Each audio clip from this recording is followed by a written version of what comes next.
Assalomu alaykum, to'rdagi barliq roman anglag'uchi do'stlar.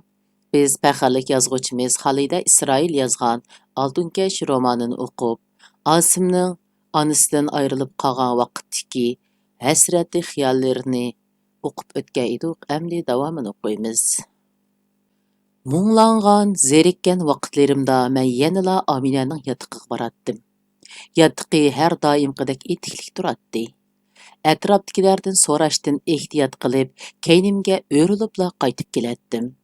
Agar chiqib ketmagan bo'lsa, allaburun qaytib keldiganligini bilib tursammu o'zimni go'llab yuratdim. Bir kuni 1-iyul to'qimachilik fabrikasida ishlaydigan Samat kelib qoldi. Uning aytib berishicha, Amina meni G'uljida bir haftadak saqlab, orqamdan kelib qolar deb tuqqanlari bilan billa chegaradan o'tib ketibdi. U mening ahvolimni bilmaydi ekan. Menga shundoq tortishgan ekan. Samatdan bu gapni anglab, ko'z oldim texmu qorong'ulashgandek bo'ldi. Garchi allaqachon faraz qilib bo'lgan bo'lsammu, yaxshi ko'rgan qizimdan haqiqiy ayrilib qolganimni bilganda, o'zimni bu dunyoda shunchalik g'arib, yakka-yagona sezdim.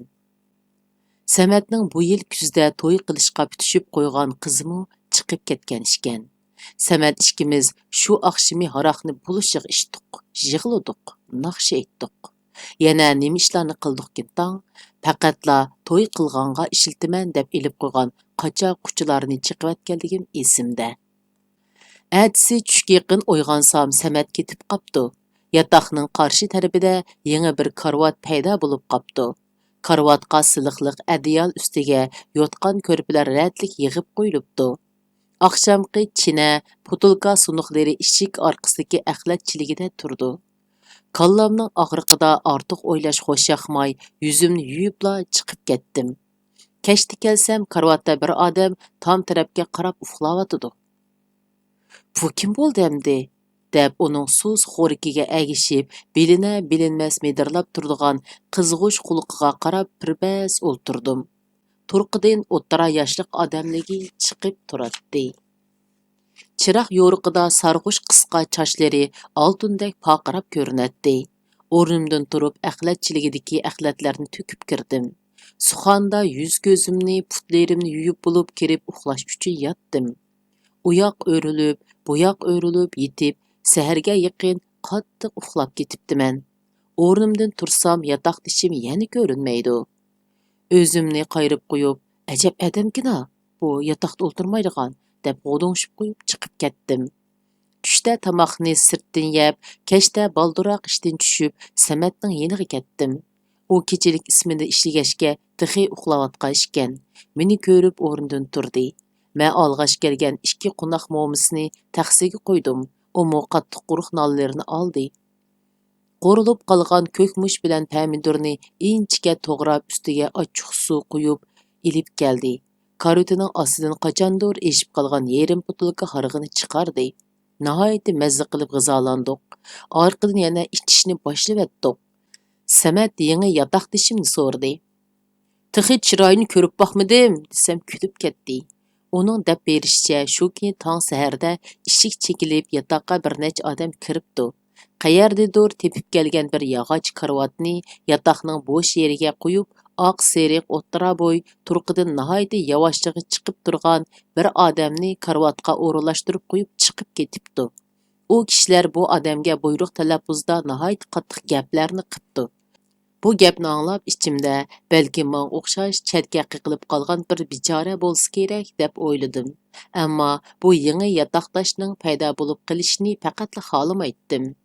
U mening qiliqlarimni yoqtirmay, uning gaplari menga yaramay, ko'ngil g'ash bo'lgan ishlar chiqarmu deb ansiraydim. Bir kuni Mashal apandi asta yonimga kelib, "Anglasam, G'ulom akani sizning yotog'ingizga o'rinlashtiribdi-ku. Isl odam jumi u", dedi. Shu chaqdala doktorxonada ko'rgan hiliqi odam ko'z oldimga kelib, peshonamga bir nishaplaqladim. Uni nadadir ko'rgandek tuyg'uda bo'lg'anim bekor emaskanda. Men u akamizning oldida hurmatsizlik qilib qo'yibdiman deb texmu xijil bo'ldim. U yo'q chaqlarda yotoq tozlab, qaynoq suv akirib qo'ysammu, uningdan texmu o'zimni qochirdigan bo'lib ketdim. Yakshanba kuni atdiganda o'rnimdan tursam, yatoqdishim har kundagidek chiqib ketmay, karavitida o'ltiribdi.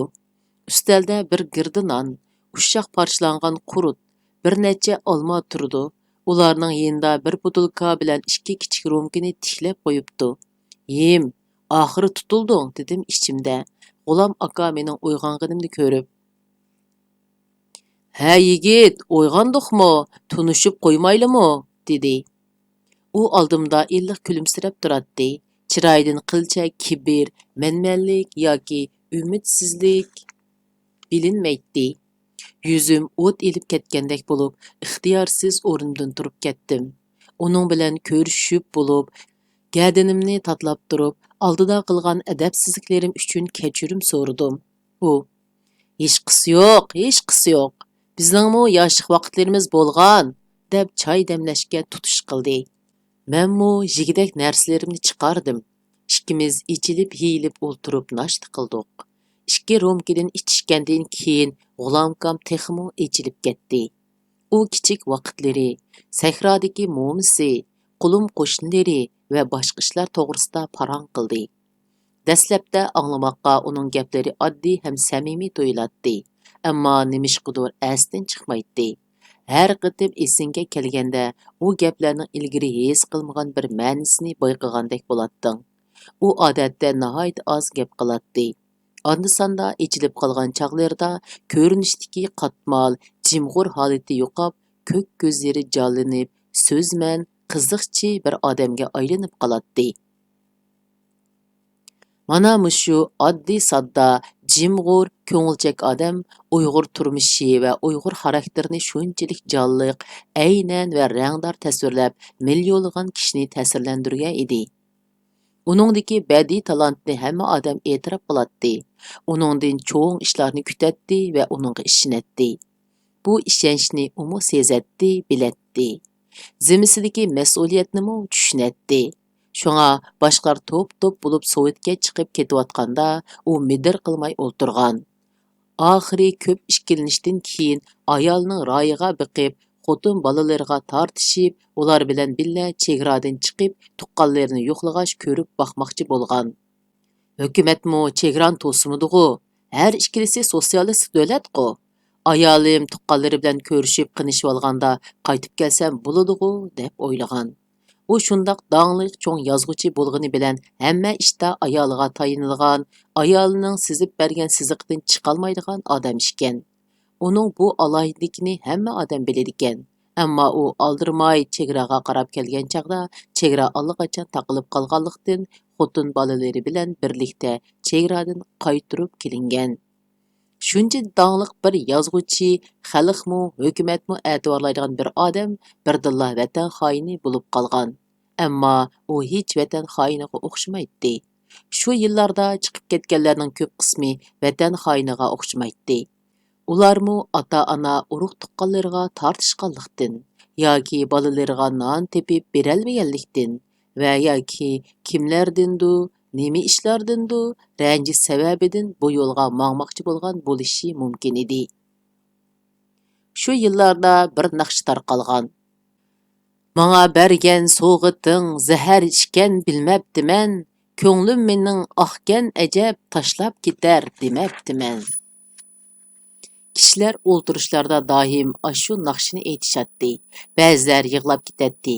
Keyin madaniyat zo'r inqilobida qalpoq kiydirish avj olganda "Doppa kiydim chiroyliq, kiygan boshimga loyiq, kiyib o'ssam ko'changdin, hayron qolsin xaloyiq" degan naqshini aytish avj olgan.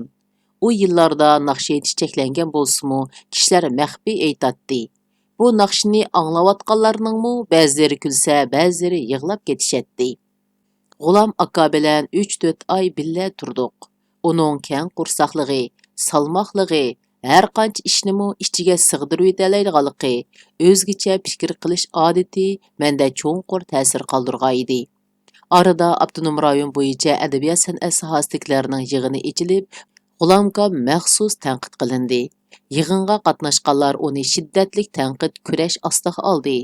Yig'in oxirida G'ulom akani chiniqish uchun tuvanga tushirish, menga bo'lsa sinoqda ishiltish ifodasi qarash chorasi ko'rilganligi e'lon qilindi.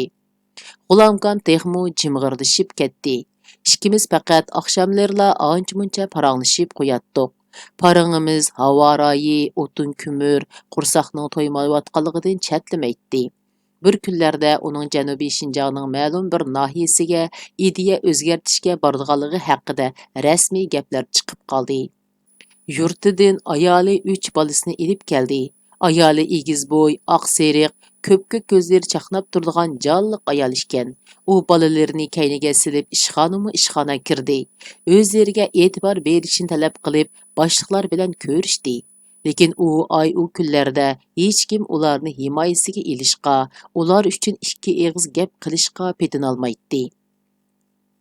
G'ulomkam ayoli ham 3 bolasini ilib janubga dehqon bo'lg'ili ketdi. Men yana yolg'iz qoldim. Men doim G'ulomkam shu chet nahiyadagi dehqonlardek ketman chopalarmi? Ayoli-chu, ayoli qandoq qilar? U taraflarga kunalarmi? deb o'ylab ketatdim. Bu savollarimga javob topishga amalsiz edim. Kuz keldi. Ishxonda bekor o'tirgan kunlarmi oxirlashdi. Men Ulanboy dehqonchilik maydonida emgakka tushirildim. Biz dastlabda borganda u yerda texi yotoqlar yo'q edi. Biz gamilarda yetib bir necha qator bir qavatlik oddiy uylarni soldik va sovuq tushguncha ko'chib kirib oldik. Maydon atrofiga nihoyat ko'p ko'chatlarni tikdik. Etiz eriqlarni ratlash, kuzgi yer sug'urish, o't-cho'p, shox-shumba yig'ishdak ishlarga qatnashdik. Etizlardagi yangyu va kuzlik yesivilaklarni yig'dik. Birdamda qishmi kirib keldi. Bu yerda to'xtamay shivirg'an chiqib turadi. Qor shunchalik qilin yog'atdiki, ba'zi kunlari atiganda eshiklarimizni ocholmay xeyli avor bo'latdik. Atiganda qor tozlaytdik yoki boshqurg'uchlar ko'rsatib bergan daraxtlarni kesib, hardab, shoxlarini keslab, o'tin qilib omborga to'shitdik. Sirtda ish yo'q chog'larda ombordagi ko'ktat, tag'ordagi oshliqlarni uyandin bo'yonga yo'tkaytdik. Bir nechimiz harvuga besilgan bochkada buloqdan suv akilatdik. Ayollar to'liroq omborda ishlaydi yoki oshxonaga yordamlashatdi. Oqshimi hammamiz biror yotoqqa yig'ilib, guruldab o't kuyayotgan mashning atrofida o'ltirib, jahonning paringini silishatdik. Bu yerda emgak qilayotganlarning ko'p qismi adabiyot san'at sohasidagilar bo'lganlikdan qiziq ish, qiziq gaplar ko'p bo'ladi. Bir naqshchi ayol, cho'ng yoshliq bir necha usulchi, bir rejissor, bir ikki muzikat, rassom, xattot, fotograf qatorliqlar bor edi. Ularning ko'p qismi kasbida xeyli ko'zi ko'ringan, chet ellarni ko'rgan kishilar bo'lganlikdan o'zlarining borgan, turgan, ko'rgan bilganlaridan eg'iz ochadigan bo'lsa, bizdeklarni og'ziga qartib oladi. O'tira yoshliq usulchi odam gapga nihoyat usta bo'lganning ustiga birli ko'rgan odamning ish harakatini sal mubolag'alashtirib shunchalik aynan do'riyalaytiki, kulib uchaylarimiz uzilgidek bo'ladi. Doim "Zukam bo'lib qoldim, ovoz pardamga ziyon yetadigan bo'ldi" deb qilin tivit ro'molda og'zi burnini o'rab yuradigan naqshchi ayol Soyuzning gapi chiqsila mishildab yig'laydi. Yaqin tuqqanlari chet elda bo'lganligi uchunla chet elga bog'langan gumonliq unsur deb qaralib, so'ygan kasblaridan majburiy ayirib etilgan bu odamlar bir-biridan ancha sir yushirib ketishmaydi. Ancha-muncha qizib olgan chog'larda chet eldagi ota-ona, qarindosh yoki so'ygan odamlarning paringini qilib hasratlanadi. Bundaq chog'larda menmu opamni, hadilarimni, Aminani seg'inatdim. Hamrohlarimga ularning gapini qilib bersam ular "O'lmagan jonda umid bor. Jahonning qayerda bo'lsa-mu, hayotda bo'lsa, bir kunlarda ko'rishib qolasizlar. Siz texi yosh, umidvor bo'ling" deydi. Qara qishda idoraga qaytib keldim. Bu qitim ishqa tushgan kunimdan tortib, ko'chirmichilikka silindim. Buningdan xushal edim. Boshqalar bir chetda aldirash ishlayotsa, tang ishlayolmaslik, bir chetda e'tiborsiz qoldirilishmi bir xo'rliq ekan. Ko'chirish vazifamni tirishib, astoydil o'ruladim. Boshqalarning qilib bo'lolmagan ishlarini qilishib berdim. sirtqa chopadigan, yugur yetim ishlarnimi o'z ustimga elib oldim. Buning bilan yaxshi ishlayotidi deb ancha-muncha maqtiladigan, gunohlarim ancha-muncha tilga ilinmaydigan bo'ldi. Bilimdimi o'zgarish bo'ldi. Shu yillarda maxsus adabiy tarjima asarlari e'lon qilinadigan yana bir jurnal ta'sis qilinib, xodimlarning bir qismi uningga chiqib ketdi. Мәселесі barlarning yana ba'zilari qaytib kelib ishqa tushdi. Buning bilan bo'limimizda odam xeyli ko'payib qoldi. Havoning isishiga agishib, vaziyatdimi yumshash bo'lib, jurnalımizda bir necha yaxshi hikoya, povest, she'rlar e'lon qilindi. Bo'libmi, tarjima asarlar tunishtirilgan jurnalda Shuluxovning Bir odamning taqdiri nomli hikoyasi e'lon qilinib, sukut qoplagan adabiyot sohasiga bir mahal jonlanish ilib keldi. Bir odamning taqdiri orqali urushning insoniyatga ilib kelgan azob-oqibatlari yurakni titratgudek chilliq bilan ifodalangan. Şuar va shaklvozlikdan xoli bu asar adabiyot sohamizda xeyli kuchli g'ulg'ulaga sabab bo'ldi. Asar to'g'risida mulohiza, obzorlar e'lon qilindi. Yozuvchi havaskorlar uningdan ilhom ilib, ba'zi asarlarni yezib biqishdi. Ammo hech kutmaganda bu asarni ruschadan bevosita tarjima qilgan tarjimonning sirliq holda qo'lga ilinib ketishi bilan bu g'ulg'ula urinishlar besilib qoldi. Ishlar yana ko'na qilibda davom qilaverdi. Yangi kelgan yigitlarning birdan qizni agashtirib yurganini ko'rgan xizmatdoshlarim diqqatini yana menga qartishdi. Ular menga tezroq o'ylanishning foydasini tashviq qilish bilanla to'xtab qolmay, o'zlari muvofiq deb qaragan qizlarni tunishtiratdi. Albatta, ularning orasida nihoyat yaxshi qizlarmi bor edi. Ammo mening masalam borligini anglagan hamon qizlarning o'zi yoki ota-onasi to'y maslahatidan yenib oladi. Bu ish bir necha qitim takrorlangandan keyin menmo bundaq oxiri chiqmaydigan ishdan zerikib, pishonamga putilganini ko'rarman deb ancha parvo qilib ketmaydigan bo'lib qoldim. 1965-yil kuzda sotsialistik ta'lim-tarbiya xizmati uchun Janubga avatildim. Buning uchun ichimda sal norozi edim. Bir necha oydan keyin madaniyat zo'r inqilobi boshlandi. Bu misli ko'rilmagan harakatning dog'dug'isi va hayvisini ko'rib, shu yillarda sirtda bo'lib qolganimdan mamnun bo'ldim va ichimda meni opamning duoli saqlab qolgan bo'lsa kerak deb o'yladim.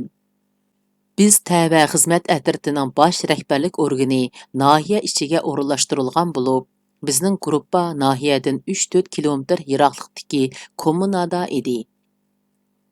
Gruppamiz tavasida bir dаңlıq shoir bilan bir dаңlıq muzikant bor edi. Nahiyada turishli xizmat atritining mas'uli Abdunum rayonidagi xeyli muhim rahbar bo'lib, ko'pni ko'rgan san'atxumor odam ekan. U shoir ham muzikant bilan nihoyat yaqin o'tadi. Kundi kechda bizni nahiyaga taklif qiladi yoki hamrohlarini boshlab biz turgan yerga keladi.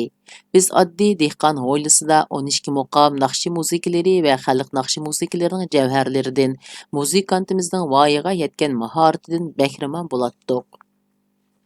Ba'zida el nag'machilarmi yig'ilib mahorat ko'rsatdi. Dehqonlar hovliga patmay tomlarga, daraxtlarga chiqib anglaydi. Yuqoridan kelgan muhim rahbar aramizda bo'lgandan keyin hech kim bizga bir narsa deyolmaydi. Bizning vazifamiz sinfiy kurashni tutish, kapitalizmning quyruqini kesish, atratlarning hisobini aniqlash edi. Bu bizdan qattiq qulluqni, hissiyotga berilmaslikni, mas'uliyatchanlikni talab qiladi. Biz ommaning fikriga asosan murakkab, qalaymaqon, rost yolg'onini farqlantirgili bo'lmaydigan hisob daftari, hujjat talonlarni tekshiratdik. Yavash, samimiy odamlarning hisobi ko'p holda to'g'ri chiqmaydi. Hiylagar ommaning fikri ko'p kishilarning hisobi bo'lsa, ko'pincha xatosiz chiqadi. Biz buningdagi sirni bilolmay tit-tit bo'latdik. Qapoqlarimiz turilib, jiddilashib ketdik. Ammo oqshomlari biz anglaydigan naqshilar, go'zal ohanglar boshqacha bir narsalarni so'zlaydi. Ishq, muhabbat, rahim, shafqat, hayot va o'lim to'g'risidagi hikmatlar yurakning cho'nqur qatlamlaridagi his-tuyg'ularni qo'zg'atib, kishiga bu dunyoning talash-tortishlarini unutildiradi. Yig'in ochqanda uxlab qoladigan, shuncha gap qilsaqmı tushunmagidek qarab turadigan dehqonlarmı bu naqshlarni osh-nondan, uyqudan kechib anglaydi. Ular hech qaysimizni tunimasimi, muzikantni tunuydi. Uni ko'rsa egilib salom qiladi. Uni o'rik ujmlari, ko'k cho'chirlari bilan yo'qlaydi. Sinipiy kurash, kapitalizm degandek gaplar muzikantning u qulog'idan kirib, bu qulog'idan chiqib ketadi. U etizlarda, yo'llarda, uylarning orqasida anglanib qolgan naqshlarni izlaydi. Qeyrib ketgan, sozlarini tiqib qo'ygan koni muqamchi sozanlarni naladidur tepib oladi. Birər go'zal ahang uchun jinini bergudek bo'ladi. Shu yili iyunda madaniyat zo'r inqilobi boshlandi. Naqshi muzika va jimiki go'zal narsa burjuaziyaga tava qilinib cheklandi. Taqib yoki nobud qilindi. Xalq orasidagi bechora sozandalar tortib chiqarilib, boshlariga uzun qalpoqlar kiydirilib, kurash qilindi. Bizning muzikatmu vahimaga tushib qoldi. U intayin sezgur, nozuk tabiatlik odam edi. Vahimadan kechlari bir vaqtlargacha uxlay olmay, hovlida tamak chekib o'tirib ketadi. O'zining aytib berishicha, oila tarkibi yuqori bo'lganlikdan ilgari san'at o'makdimi chetga qiqiladi ekan. Bu yerdagilar uning oila tarkibini bilmagani bilan o'makdan biror xat aloqa kelib qilishi mumkin-ku. Mening andishammu uningkidan ortiq bo'lsa ortiq, ammo kam emas edi. Sovetga qochmoqchi bo'lganlik kichik jinoyat emas-da. Nahiya bo'yicha madaniyat zo'r inqilobini oxirgacha ilib berish qasamyat yig'ini ochilgan kuni muzikat og'rib qoldi. Chiroyi sarg'ayib, og'zi gapga kelmay qolgan holatiga qarab chaqchaq qilishqimi royim bormidi. Uning ustiga o'zimmi qo'rqib turatdim. Shundaqdimi yig'inga qatnashmay amolim yo'q edi. Ta'limimizga bu yig'inda meningmi, muzikat akimizningmi gepi bo'linmadi. Yig'indan qaytib xushal holda qaytib kelyapsam, muzikat oldimga chiqibdi. "Fukam, qandoq bo'ldi? Men to'g'riliq gap so'z bo'ldimi?" deb mo'ldirlab qarab turdi. "Uni birdimang aka, eng boshda sizning ismingizni chiqardi. Siz bo'lmagandan keyin boshqalarni kurash qildi. Tayyor bo'lib turing. Kurash qildiganlar orqamda kelyotidi. Sizga yasagan qalpoqning qancha chiroyliligini bilmaysiz." deyishimga chiroyi tatirib, lavlari titrab ketdi. O'zini qo'yg'ili yer topolmayotgandek to'rt atrofiga along-bulang bo'lib qarg'il turdi. Shu chaqda chaqchaq qilman deb uningga naqadar zo'r azob edib kelganligimni ko'rib birdilla kulvatdim. "Bo'ldi, chaqchaq qildim, ansirmang aka. Siz bilan biz hech kimning esida yo'q ekanmiz. Ularning qilgan ishi jiq ekan" deb yig'indi bo'lgan ishlarni bir qo'r so'zlab berdim. U xeyligacha esi kelolmay chip-chip terlab, yo'l bo'yidagi bir do'ngda o'ltirdi. Shu chaqda qilgan ishimdan shunchalik qo'rqib ketdim. Rostilla biror ish bo'lib qolgan bo'lsa, qanday qilatdim deb o'z-o'zimni ayibladim. Shu kunlardan tortib naqsh muzika cheklanib, toki 1970-yillarning oxirigacha biz uning go'zal kuylaridan huzurlanish baxtidan mahrum qoldik. Yil oxirida idoraga qaytib kelgan chog'larimizda qaynoq kurashlar xeyli biz siqib, inqilobning tig' uchi bizdek odatdagi kishilardan kapitalizm yo'liga mangan huquqdorlarga markazlashib o'tibdi. Jurnal to'xtab ketgan ekan.